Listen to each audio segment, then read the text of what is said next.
There's a lot of fear right now amongst our immigrant communities, fear of attending school, fear of speaking their language in public. So that's a major barrier right now. How are we combating that? How are we supporting families, helping them feel safe and welcome in school spaces?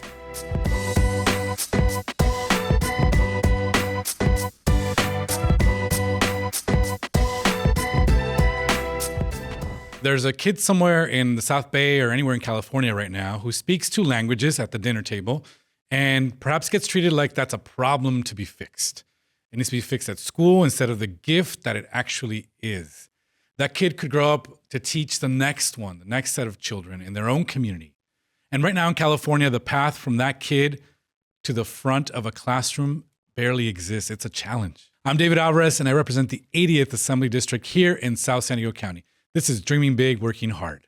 Earlier this year, I introduced a bill, AB 2325, to help build that path, a grant program that connects school districts, community colleges, universities, and bilingual students so they can actually become bilingual teachers. But a bill is just words on a page until the people who do the work every day tell you whether it holds up and whether it's making a difference. So we brought in two of them. Amber is a professional learning specialist with Californians Together out of San Diego, and she spends her time helping schools do right by students who've been learning English for years. She's a former teacher and an educator. Carolyne is the director of dual language learner programs at Early Edge, California, with almost 20 years working with the youngest kids in the system and the teachers who serve those students. One of them knows how a bilingual kid walks into the system at 4 years old. The other knows how that same kid could walk back in as a teacher, which my bill lives between those two scenarios. I'm the first person in my family to go to college. My dad worked in fields and clean buildings. My mom worked at fast food restaurants. And as you heard before, education is the thing that changed my whole life. So when we talk about what a kid is doing, their home language, and whether that's an asset, that's not a talking point for me. That's really the reality of growing up in a household that experienced that. Amber, Carolyne, welcome to the show. Thank you both for being here. It's really my honor to have you to talk about this topic that is very personal to me, but also to so many Californians. Thank you for the work that you do. Amber, let's start with you. When someone at a gathering, a family gathering, a barbecue, asks you about what you do, what is Californians Together? What do you tell them? Well, I first to start out with saying that Californians Together have been around for over 25 years, and it's rooted in advocacy and policy, right? And we are a coalition of over 30 organizations that represents educators and family and community members, as well as civil rights organizations, representatives from early child care education, of course, and really just moving the needle forward in equity for multilingual education. Wonderful. And how long have you been doing this work for? I've actually been with Californians Together for 2 years, but I've been an educator for over 10. Awesome. What space in education have you worked in? I worked in secondary education here in San Diego, in East County. I taught at the 9th, 10th, 11th grade level, and I worked at the district office as a curriculum specialist, and now I have the privilege of working for Californians Together. And I'd love to talk to you, and we will talk about high school and dual language and English learners, because that's a space that I think has some important dynamics happening where we often forget about the older kids. Everybody likes to talk about little kids and learning, but older kids is important as well. Yes. Carolyne, welcome. Thank you so much for being here. Tell us about the work that you do, and how long have you been doing this? Yes, thank you so much for having us, first of all, and for your amazing leadership in supporting bilingual education over the years. So I work as Director of Policy for Early Edge California. I've been in this role for almost 9 years now, helping to advance, state legislation, budget advocacy to improve education for early learners, birth to age 8. We have a strong focus on supporting dual language learners, bilingual education, and played a critical role in the establishment and expansion of transitional kindergarten to become universal in California. Yeah, that was a major change in just the last couple of years. Now it's fully implemented. Yes. So this grade now exists for all California students, TK, which will get you better prepared to start learning when you enter the school system. So we'll talk a little bit about that, especially as it relates to English learners and dual language learners, because I think that's a unique space as well. As far as English learners in California, there are a lot of them. Yes. And I think often people think about English learners primarily in California because just the numbers as Spanish speakers who are learning English, but we actually have many languages, many communities that are English learners. Can you talk a little bit about that and then transition into the English Learner Roadmap, the EL Roadmap? Yeah. So as we know, our students don't all just fit into a little box of English learner, right? Our students come with all sorts of different intersectional identities and the different languages that they speak, different nations that they come from. And so when we think about English learners, we have to think about the diversity within them, especially the growing populations that we have in, Farsi speaking students and Pashto speaking students here in San Diego. And what I think about the roadmap is, so just a little background on the California English Learner Roadmap policy, as we call the roadmap. It was passed unanimously by the state board here in California in 2017. We've been implementing it for 9 years now, so we're going to come up with our 10 years next year. And it's a really great opportunity to see students with their strengths in mind, and not just a list of things that they haven't been able to accomplish yet, but what are they coming to the table with, and what are their families coming to the table with, and then meet them where they are to really uplift their educational trajectories. So would coming to the table with a strength would be another language and dominating another language? Yeah, just really embracing the language that they're already coming with instead of saying, oh, they don't speak English. It's, wow, they're pretty fluent in Arabic. How can we leverage those skills and have them transfer over as they attain and move towards English proficiency? Yeah, I think as an English learner myself, there are sometimes I actually think in Spanish first because that's my first language.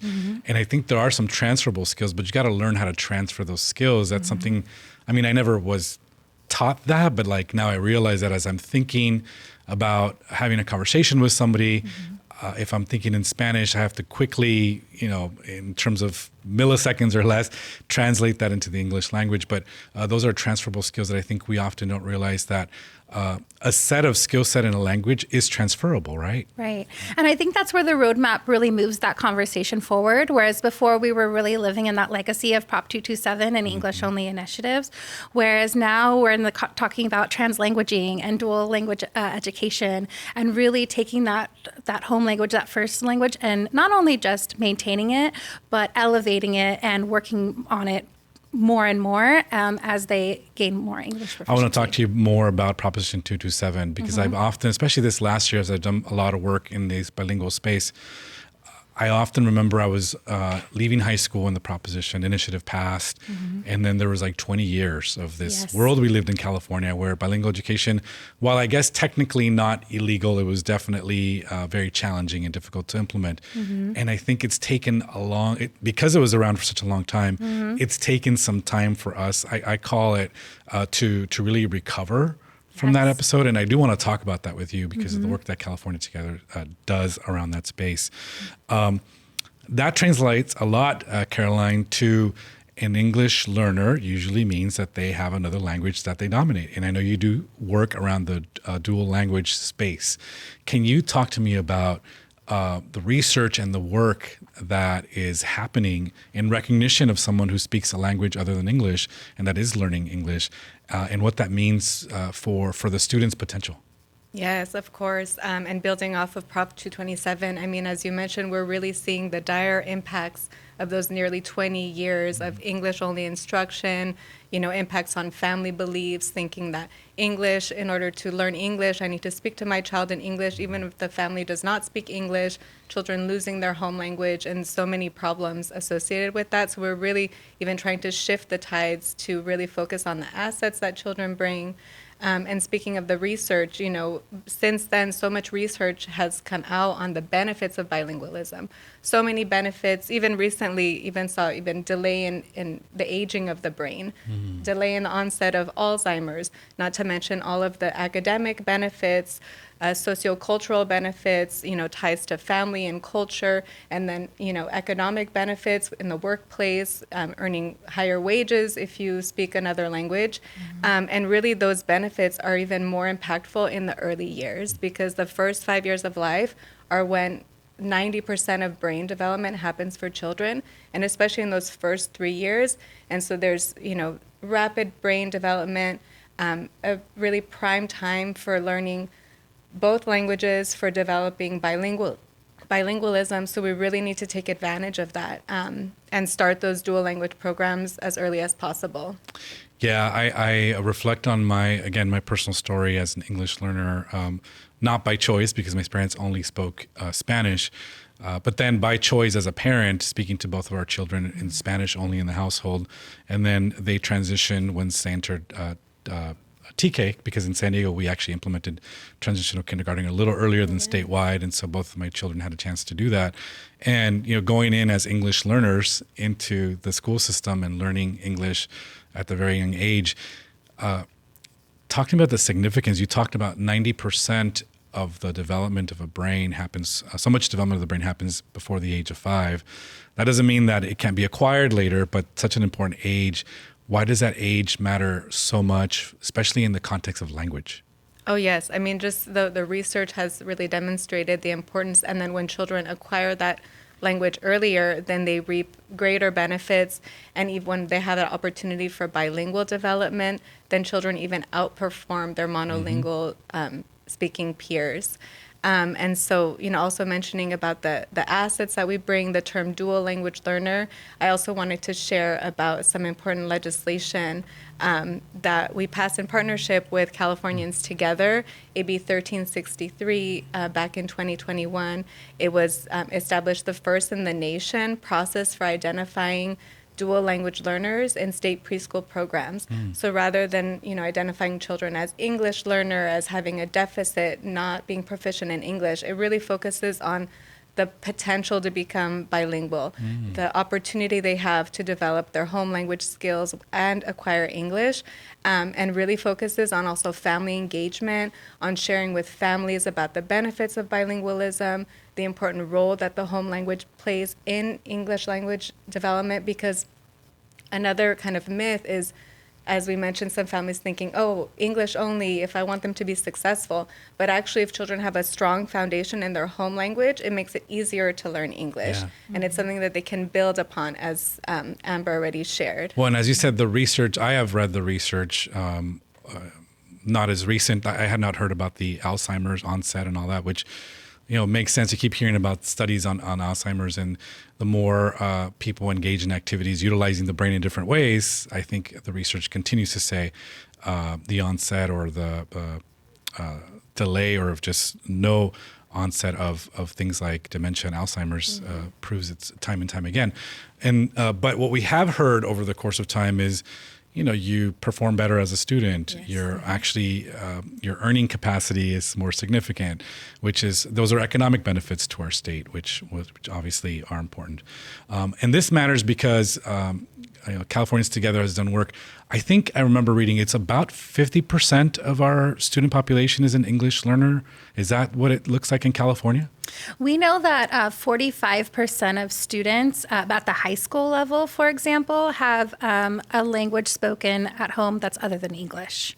And so therefore, there's a huge opportunity for not only our high school, but across the whole spectrum of, tapping into that language asset, that it's so rich culture linguistic state that we live in. And it's wonderful to be able to see students kind of reclaiming the language that has been lost, that generational language loss. I look at, my own peers and colleagues, and so many people talk about, hey, Amber, we're trying to reclaim language. And now I get to put my kid into a dual language program and really have them speak with our family members and have that heritage connection. So can you tell for our folks who are parents, who have kids in the education system, who are either starting either in preschool or TK, and I want to talk about that bill that you talked about because I'm curious more about that.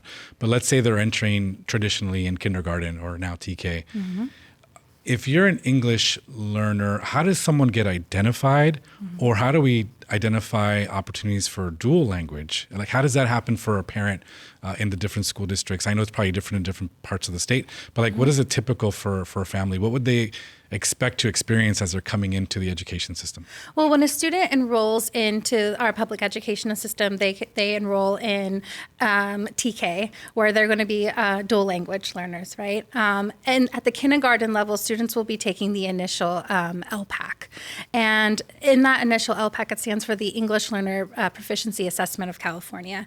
And that will really show the student's proficiency in English. And when a family says, oh, we speak a different language at home, then they will kind of flag them. They'll be tested for the LPAC, and then they'll be either kind of put into this IFEP, which is Initial Fluent English Proficient, or into the English Learner kind of trajectory. And there are so many options now with the passage of Prop 58, with the EL roadmap, where families have the opportunity to move into dual immersion spaces, to move into these like flex language programs. And you can use the school to navigate that, which is so helpful for people who have less resources. And there are some, as I've learned, more robust programs than others throughout the state in terms of opportunities. And I want to talk about that, and obviously some work we've done this year to fund that pipeline of those opportunities existing in classrooms up and down the state of California. But even though you have those options, technically, maybe physically, you don't have those programs in some communities, and so let's talk about that. So that's as you're entering normally in the public education system. Assembly Bill 1363. 1363, thank you. That you helped pass a couple of years ago, you said was now done at the preschool level. Yes. And what caught my attention about what you said is that it's now identifying not just that someone is an English learner, but that you can be a dual language. I mean, that just changes the paradigm, the mindset, the thinking about what my kids should be learning in school, I think. So how does that happen? We talked about how it happens in the public school system. How does this happen at preschool level? And then what do you hope happens once someone is identified utilizing this tool going forward? Yes, of course. So in the preschool setting, and now the bill was expanded with AB 393 to also include general childcare and migrant childcare. So it's very exciting, happening both through the California Department of Education and Department of Social Services, really identifying children, building on their assets, their opportunity to become bilingual and biliterate, and really focusing on that family engagement piece.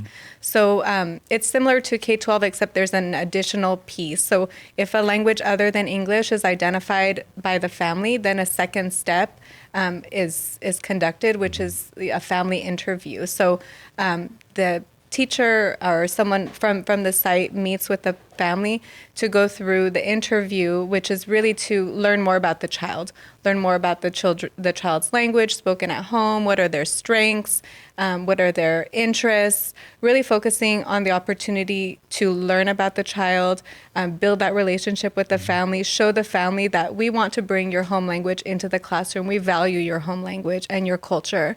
And then another critical piece is the sharing of information about benefits of bilingualism, resources with strategies on how they can support the home language at home is also shared with the family. So, and these documents and the interview is available in the top 10 languages spoken in California. So really looking to support families where they are, support their home language, let them know that their home language is valued, and there's really a place for it in the preschool setting.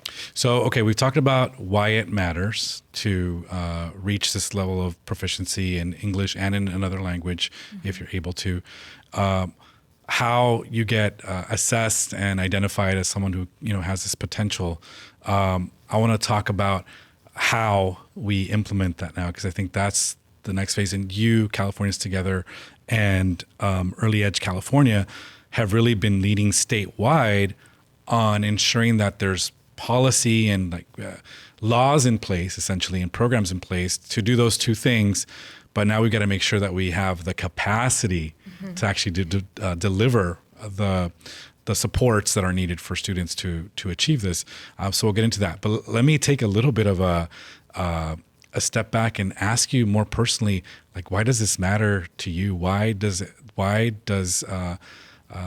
dual language or multi-language education matter? Why does making sure that our English learners have the tools and the proficiency matter? I mean, I've heard the arguments of we need to be more economically competitive and a workforce that our children eventually become our workforce, are prepared in not only English proficiency but another language, adds another skill set that makes us stronger. Which seems to be, we always focus on the numbers and dollars and cents of why we do things, and I understand why that matters, and it does matter. Personally, I would just say, as someone who learned English, I do think the doors of opportunity have opened to many more things than I would have had I not been able to dominate both the English and Spanish languages. Just today, this morning, I was sitting with a Congress member who's visiting San Diego from the state of Sinaloa, Mexico. And we were talking about the similarities between that state and this state in terms of agricultural and water resource needs and all these things. And I mean, we're having this conversation now, and I realize I probably wouldn't have been able to have that exchange with that individual had it not been for me dominating the language, because he did not dominate the English language. And like, there's so much we can share in my line of work, which isn't even like private industry. Private industry, there's, a lot more at stake for businesses and corporations. So I get that, but it's meant a lot to me in terms of opening doors of opportunity. That's why I care about it, and I'm so privileged to be in a position to be able to do some work in this space. Can I ask you, Amber, like, what called you to this work? Well, I grew up here in San Diego. I grew up in Spring Valley, a rich, diverse neighborhood. And throughout my entire educational trajectory, all the way from Head Start to my senior year at Monte Vista High School, I really started to think about my peers and how we all experience school differently. And I knew I always wanted to become a teacher. And when I actually did become a teacher, one of the things that I started to notice, especially in El Cajon, where I taught, is that the students are coming with all of these rich linguistic assets, and oftentimes they're being told to leave it at the door. And to only focus on, their English, and only focus on specific content that matters. And what we have seen is students systematically being pushed out of educational systems because what they're being telegraphed is that their identity doesn't matter, or their identity isn't valued or relevant. And we know that language is so deeply tied to identity and to culture. And we don't want students to leave that at the door. We want them to bring it in and really to showcase it and let it shine. Yeah, and that does create more challenges for schools and for school systems, which is why I think you do the work that you do. And we'll talk about that implementation. Carolyne, what about you? What brings you to this work?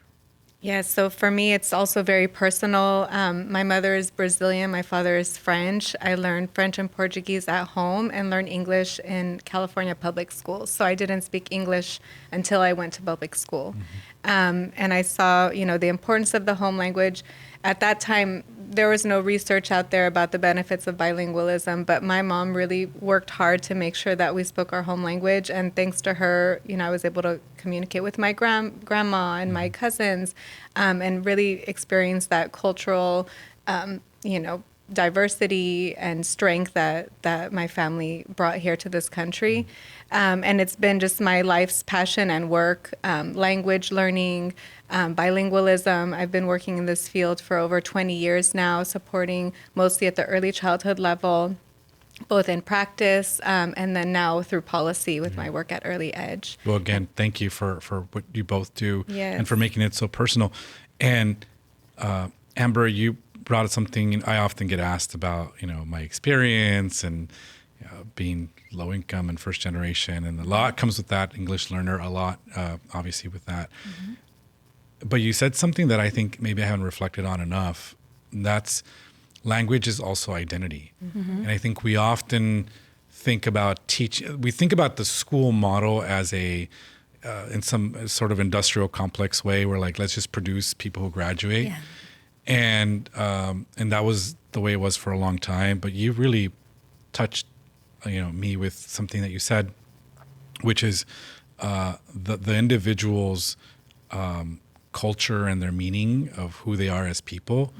We now are starting to acknowledge that more as social emotional learning becomes a thing for schools and for children. But for a long time we just neglected that. And I do think I've been asked about others who were in similar positions like mine. Again, first generation, low income, and living in poverty, English learner, all these things that was measured in research, and you're not supposed to accomplish anything in life.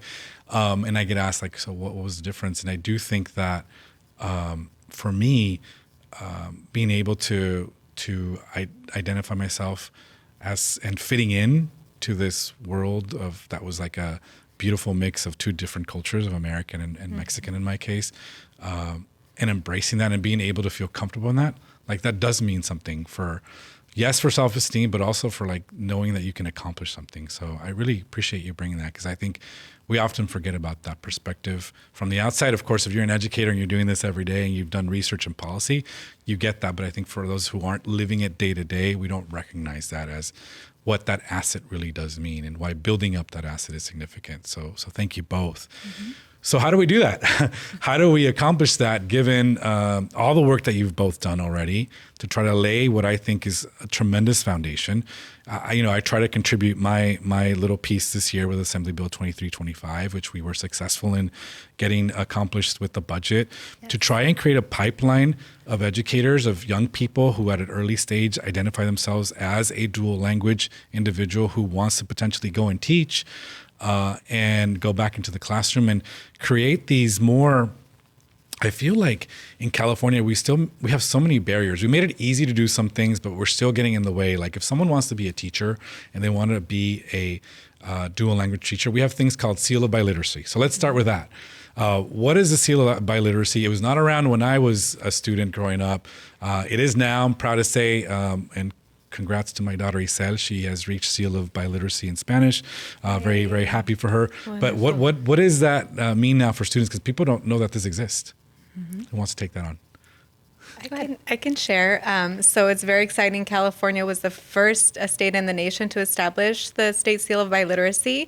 And what it is a seal on your high school diploma that high school graduates obtain, and to show their, skills, biliteracy skills, reading, writing, a language in addition to English. And so it's really helps them with jobs.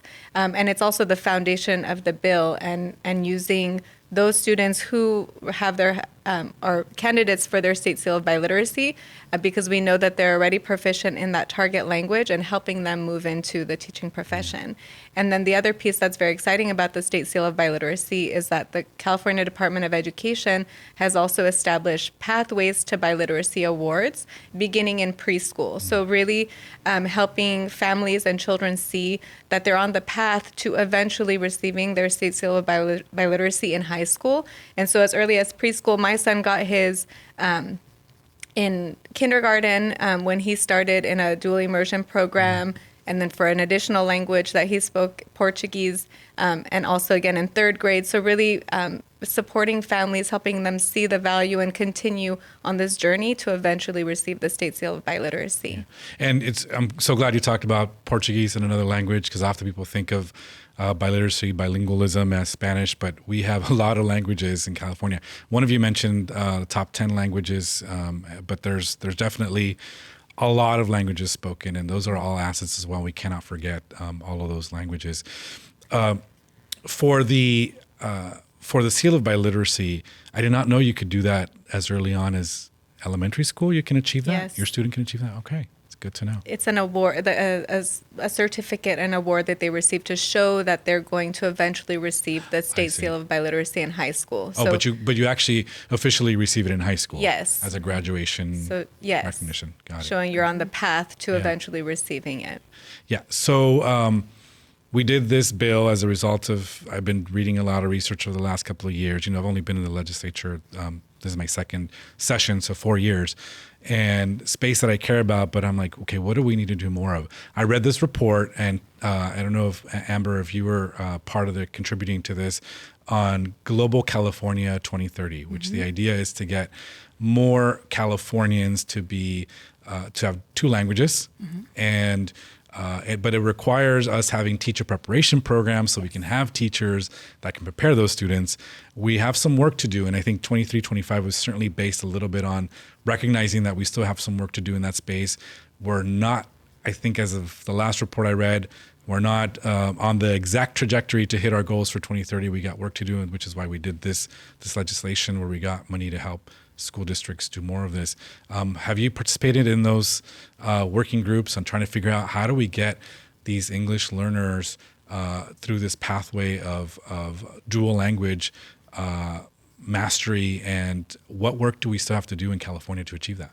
Yes, absolutely. And we were also very encouraged by the state board that just passed the profile of a learner. And one of the things that is included in that is multilingualism and multiculturalism. And how great is it that we are in a state where we are celebrating language as an asset, like multiple languages, not just being bilingual, but multilingual, right? And if we want to continue this trajectory in the language study, then we need to have educators, bilingual educators. And so how do we do that? Lots of different conversations that we've been having is tapping into the students who are receiving the State Seal of Biliteracy. Based on current numbers of last year, 75,000 students received the seal. And if 5% of those students went into the teaching prep programs, then we could really close those gaps and really start filling and expand programs across the state. And really what Global California 2030, and kudos to the State Department, California Department of Education for putting that together. What that was about is us thinking of this differently given the history of Proposition 227, which again, I think was really detrimental and kind of painful. I've said this before in other settings as an English learner and a bilingual student. It almost felt like it wasn't worthwhile, or that I shouldn't have two languages, like especially at that when you're younger and you see this messaging, it's like okay, it's not good to be bilingual. And so it took a while. We undid that in 2016 thanks to the voters of California, said that's just not the right direction. And you see this in other leading countries where they all have multiple languages. And so what was inspiring about Global California, or California Global, the 2030 initiative, was we should just aim for that. Like we should just shoot for having as many, if not all, Californians have two languages, master two languages. How we talk about being the fourth greatest economy in the world. Can you imagine if we, had every student graduating with a proficient in two languages, where it would be? So it's a little bit about dreaming big and working hard, as we call it. That's what our podcast is about, but also very realistic. Like it's achievable. What do we have to do to get there? Yeah, so I can share a little bit more about the goals in Global California 2030. It really focuses on, one, increasing the number of bilingual teachers. So as you mentioned, Prop 227 was completely detrimental for so many reasons, but one of them was for the bilingual teacher pipeline. At that time, before that policy was in place, we had many bilingual teachers, but then they stopped being in the classroom. They stopped trying to obtain their, credential and bilingual authorization because there was no use for it. So during 20 years, we stopped producing bilingual teachers in California. So that's one of the goals, is to expand bilingual teachers, and then also expand bilingual programs beginning in preschool is one of the goals. And then the third is around increasing the number of students who receive their state biliteracy award upon graduation. So we've been making progress slowly but surely, but definitely have a lot more progress to make. But definitely AB 2325 is a step in the right direction. Really taking the strength that we have with our high school graduates of a State Seal of Biliteracy and getting them into the teaching profession, with a consortia of districts and 2-year colleges and 4-year universities, helping students do dual enrollment to start obtaining their classes and getting the credits that they need to eventually obtain their credential and their bilingual authorization, so that they can then full circle come back into the district and teach in a bilingual program. Yeah, I want to thank you both for really supporting that work. Again, I learned about it. I did a lot of research and reading, but implementation is different. And how do you make sure these programs actually work for people? In this case, for districts, so they can put this money to use. We're really, really proud to get Assembly Bill 2325 approved and funded in this year's budget. And now it's up to the districts to implement. And as you're saying, literally starting with the students who you identified as those who are dual language with the Seal of Biliteracy, helping them do the dual enrollment, which I've talked about a couple of times on this podcast. And as a parent, as a high schooler, I just can't say enough. Dual enrollment is also changing education completely, which is when your student in high school also takes a class that is a community college course, so they get credit for both, which means they get to get a little bit ahead in their university studies, and then connecting them to the universities that will prepare them as teachers, and then connecting them to the school district where they can go back and teach. I mean, it's like the entire pathway. So it's no guesswork. If you're and I know I had friends who were sophomores and juniors and seniors in high school who knew they wanted to be teachers, who would be great bilingual teachers.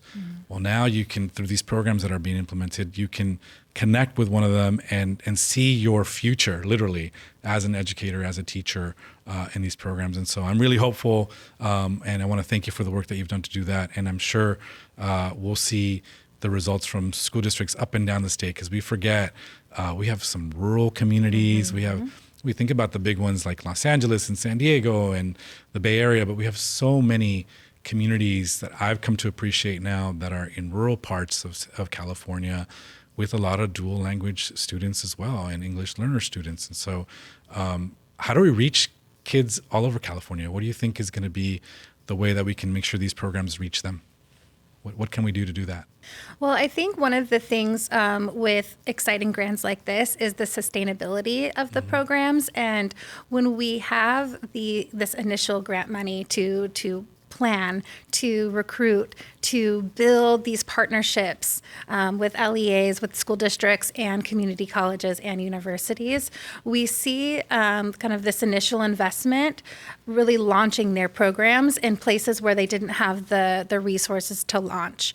And as you create the sustainability of the program, then you start braiding in some additional funds like your dual enrollment, right? So we can reach more languages, like students could be taking, Farsi or Arabic at the college level, right? We also want to fold in the California teacher grant, right? We also want to fold in CTE and leverage those funds too, to really create, not only launch it and start it, but sustain it for the long term. Yeah, I've heard a lot as chair of the Education, Finance, and Budget on Education, the initiative fatigue, which is when the state tells districts, here's some money, go and do this, but it's good for 3 years. And then it's like, okay, there's no more money for that, go do something different. And people are just tired of that. And the word that you use that I hear a lot in education, braiding, or the integrating of all these multiple programs that should serve the same purpose, which is the student and the outcome that we're seeking for them.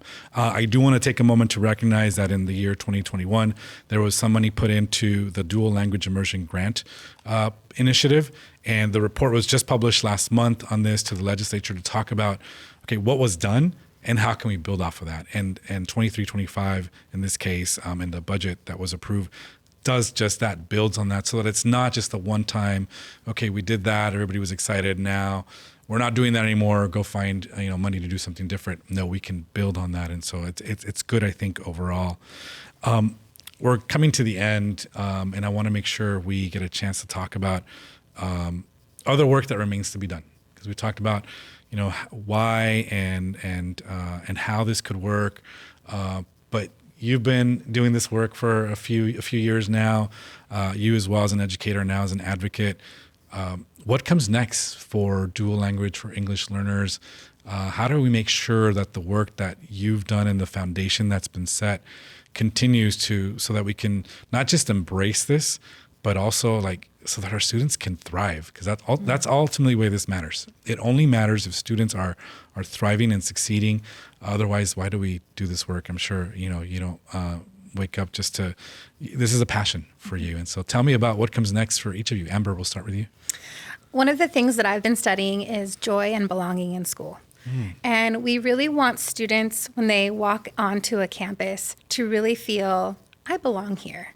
I value my education, and the educators in this space value who I am, the whole me, not just the little pieces that I try to parse out in my education, right? And so we want students to feel comfortable, so then they see themselves and value education. They value their multilingualism and then want to share that with others. And so as we think about the investment that we have for bilingual pathways, not only is it the academic piece, which is so critical and so important, but also really bringing in students so they know that they belong. There's so many generations of young people who have been pushed out of the educational system because they hadn't seen that their language and their culture and their identity matters. And now, as we have this opportunity to really look at that and say, hey, you belong here. We're going to have fun here. We're going to learn here. And then eventually you can share that passion with others as you get older. That's wonderful. Thanks for sharing that vision for future California. Carolyne, how about you? So as we mentioned, the importance of those first 5 years of life, we had a critical expansion of transitional kindergarten in California to become the state with the largest universal preschool program in the nation. And so how are we using that as an opportunity to start our bilingual programs even earlier? Learning Policy Institute just put out a report not too long ago that showed that only 7% of the schools that they surveyed had dual immersion TK programs. So how are we expanding those programs? And a key piece of that is a bilingual teacher pipeline. So AB 2325 will definitely be a step in the right direction to help us expand those programs further. But then how are we even starting earlier than that? So even infant and toddler programs, really starting those bilingual programs at birth and supporting children with their home language and English language development. And we're already seeing some examples of that. So LAUSD, they passed a resolution recently to expand infant and toddler programs, including bilingual programs. We've seen Westminster have some infant and toddler Spanish and then also Vietnamese programs. So we have an opportunity. We have a very diverse state, so many rich linguistic and cultural assets that our community brings. And so how are we building on those and really setting children up for success starting at birth? Yeah. We're at a moment, it feels like, it just feels so different than like, again, the late 90s and early 2000s even. I wonder, I think it's important to also acknowledge some of the challenges and things that are out there. Is there still a lot of feeling from either families or perhaps sectors of our community that feel like we should just be teaching English to students? Like, is that still out there? Is that a concern? Like, what are some of the barriers we need to keep our eyes open for as we contemplate this idea, or not just contemplate, but really want to put into practice this idea of biliteracy and dominating multiple languages? What are some of the things that are out there that may try to stop this from happening?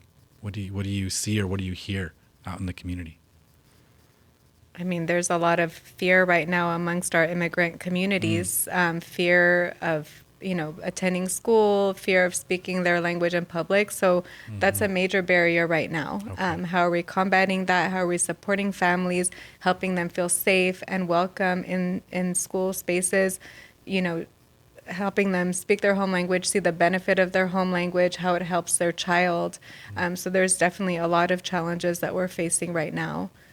Yeah, how quickly we sometimes forget that. I heard those stories like in the past and about the fear of especially immigrant families and not being identified because of language. And that is very real. We have to acknowledge that's happening right now in our country and in our state. So thank you for reminding us. Amber, what do you identify as some of those challenges that are out there? Well, I remember when we were starting our dual language strand at the high school that I worked at in El Cajon, and a lot of families came to us at the freshman orientation and would say, oh, my student already knows Arabic, or my student already knows Spanish. We want them to learn English, right? And so I think we have a responsibility as educators at the district level, at the county level, to really keep pushing what Carolyne was talking about earlier, that there are a multitude of economic and social benefits of multilingual education for all students, right? Not just English learners, but for all students. And we see those benefits, economically, socially, the family ties and the heritage that we had talked about earlier.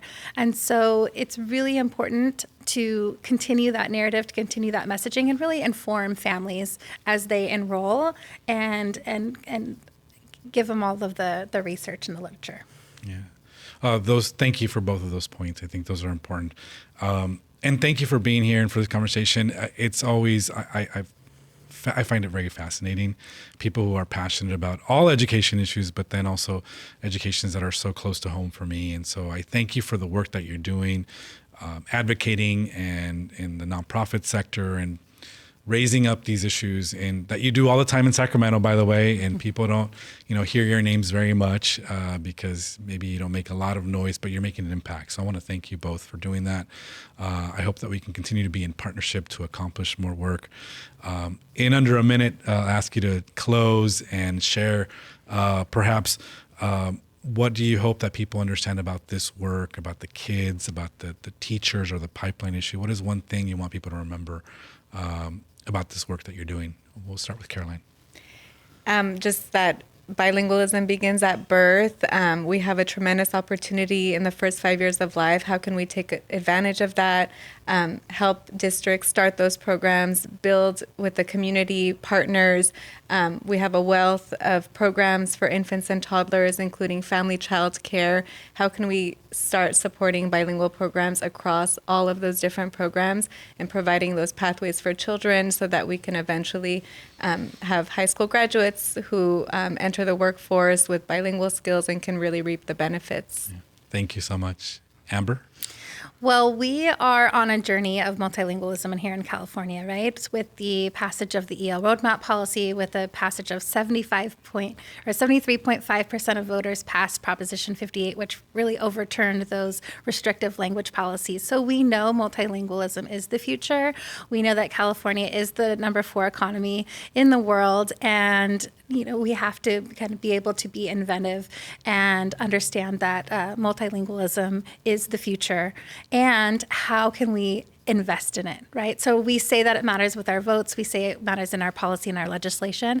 And now we get to say that it matters in our investments. That's right. And it really does matter. Thank you again, both. It's been a real honor to have you here. And I look forward to continuing to work together. And maybe we'll do an update in the not too distant future about what's happening in California. Thank you. Yes, thank you. Thank you for your leadership in this space, for authoring the bill, and for the opportunity to work with you and inviting us here. Yeah, thank you. It's been a pleasure. Thank you both. Thank you. My takeaway is that we have kids all over the state who already speak 2 languages. And the question isn't whether they are an asset. We know that they are. They obviously are. The question is whether we build the path for them to become the teachers that the next kids need. That's what Assembly Bill 2325 is trying to do, and what we did in this year's budget. And it's people at Californians Together and at Edge California who make sure that a bill turns into something real in the classroom in our communities. If you're a parent, a bilingual student, or a teacher, and any of this hit home, this episode is for you. And if you live in the 80th district and you ever need help getting something done with the state, that's literally the job that I do. You can reach out to my Chula Vista office at 619-498-8580 or find us at a80.asmdc.org. If this conversation was useful to you, follow the show wherever you are listening and leave us a rating, and it genuinely does help us reach more people so they can find out about the work that we're doing. Until next time, keep dreaming big and keep working hard.